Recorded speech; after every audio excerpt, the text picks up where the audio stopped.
A CPI da FUNAI e do INCRA na Câmara dos Deputados terminou sem investigar várias denúncias, inclusive de envolvimento de políticos em invasões de terra. Um dos depoentes era um arrendatário que foi morto a pauladas uma semana depois de comparecer à comissão. Ele tinha falado da pressão que sofreu para deixar a propriedade rural a 40 quilômetros de Brasília.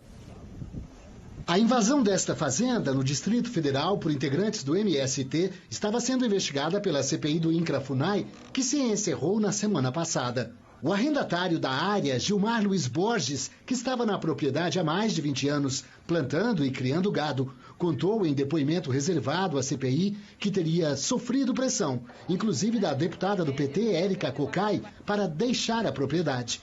A Band teve acesso à gravação do depoimento que ocorreu em 1º de junho. Essa deputada ia nos órgãos com algumas pessoas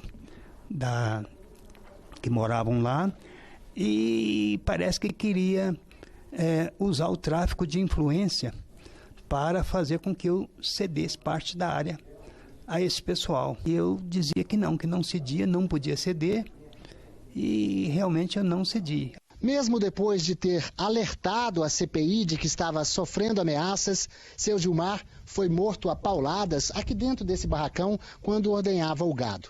2 meses depois do crime, a Polícia Civil do Distrito Federal ainda não tem pista dos assassinos. A deputada negou que tenha pressionado seu Gilmar para deixar as terras. A primeira coisa que nós queremos é que a Polícia Civil investigue quem assassinou o seu Gilmar. E que este assassino ou estas pessoas responsáveis por esse ato possam ser punidas. O Movimento Sem Terra é autônomo. O Movimento Sem Terra, ele tem as suas formas de decidir as suas próprias ações. Causa muita estranheza. Vem um senhor já de idade, faz um depoimento, cita nomes nesse depoimento na CPI, inclusive de parlamentares. Uma semana depois, ele aparece morto na sua casa. A CPI encerrada significa exatamente essa falta de estrutura que esse setor precisa, mas acima de tudo, a verdade precisa vir à tona. Mas Érica Cocai também foi citada no depoimento do seu José Olímpio. Na mesma sessão em que seu Gilmar foi ouvido, o arrendatário, que também teve a área invadida, narrou os momentos de tensão que viveu com integrantes do MST. Deparei com vários sem terra lá, todo armado, com foice, facão, machado, fogos, todo jeito, e eu parti o trator para cima deles, né, desesperado. Nisso eles abriram o portão, a polícia entrou, eu achando que a polícia ia tirá-los, foi entrar na frente e queria até me prender, porque pelo que eu fiz, né? Falou que se eu fizesse mais alguma ameaça, alguma coisa, eu sairia de lá preso.